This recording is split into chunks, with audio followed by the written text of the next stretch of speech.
येसु धम्मो सनातनो। साथियों, अभी देश में और टीवी में और मीडिया में नीतीश कुमार के बयान के रेफरेंस में बहुत सारी कंट्रोवर्सी जानबूझकर फैलाई जा रही है, ऐसी मेरी राय है। उसकी बहुत बड़ी वजह है कि नीतीश कुमार ने जो 50% रिजर्वेशन था उसको 75% घोषित किया। तो 75% घोषित किया तो स्वाभाविक रूप से बीजेपी के लोग इससे बहुत ज्यादा, आरएसएस के लोग इससे बहुत ज्यादा और ब्राह्मणवादी लोग इससे बहुत ज्यादा दुखी हो गए। उन्होंने कैलकुलेट किया कि इससे 2024 के चुनाव का नैरेटिव या मुद्दा निर्धारित हो सकता है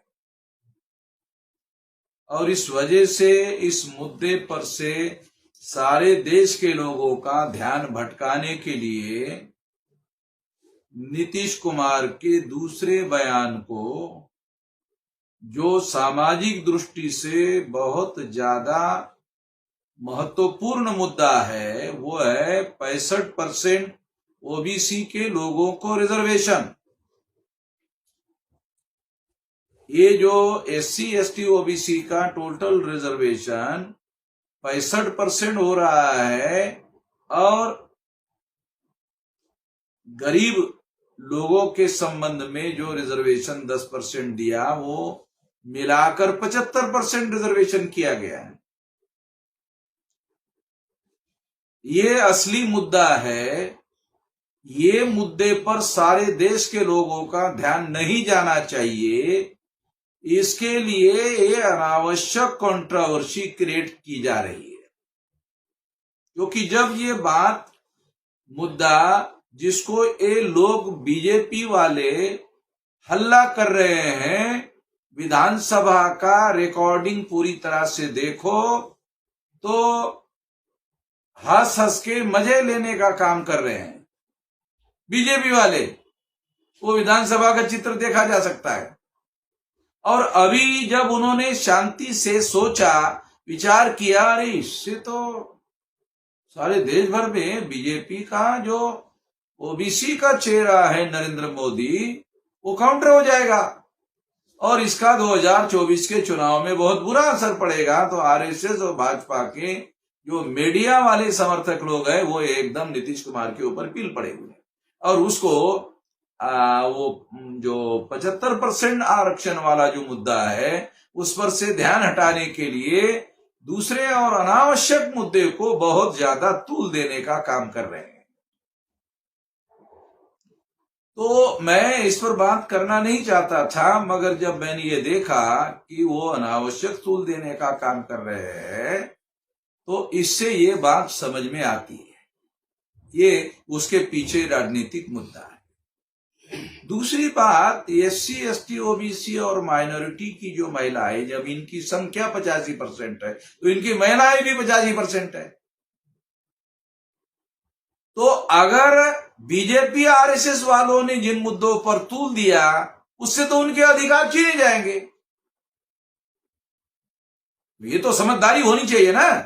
एससी एसटी ओबीसी माइनॉरिटी की जो महिलाएं हैं वो इनके जाल में, इनके प्रभाव में, इनके जो प्रोपेगेंडे में नहीं आना चाहिए, क्योंकि इसके पीछे पॉलिटिकल एजेंडा है। अगर थोड़ी देर के लिए मान लिया जाए कि रिजर्वेशन को 75% करने के पीछे नीतीश कुमार का पॉलिटिकल एजेंडा है, तो संख्या के अनुपात में लोगों को रिजर्वेशन देना ये तो न्यायपूर्ण बात है।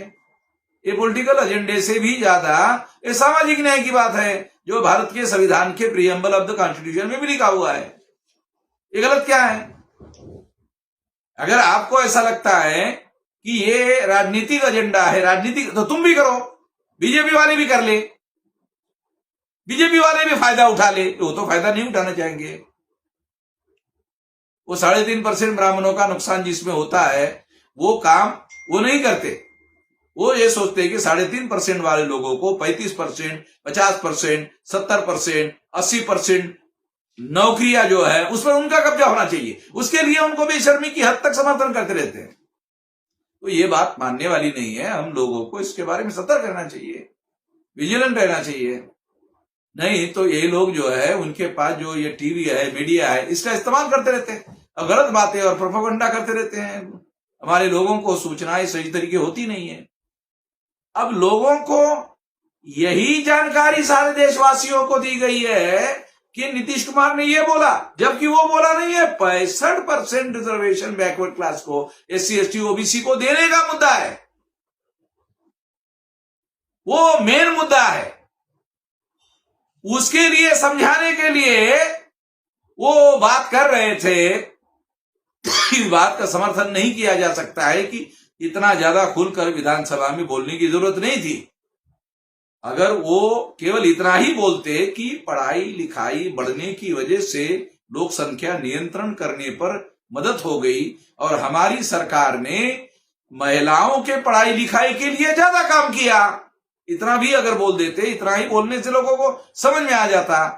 मगर इस बात को विरोधी पार्टी के लोगों को भी तो समझना चाहिए कि इस बात को तूल देने की जरूरत है कि जो सामाजिक न्याय का मुद्दा है जिसको उन्होंने मुख्य रूप से उठाया है, जब विधानसभा में आप लोग समर्थन कर रहे, बीजेपी वाले समर्थन कर रहे, किसी ने भी उसका विरोध नहीं किया।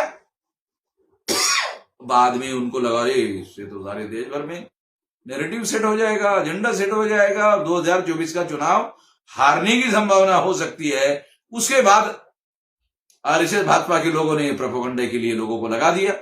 इससे हम लोगों को सावधान रहने की जरूरत है।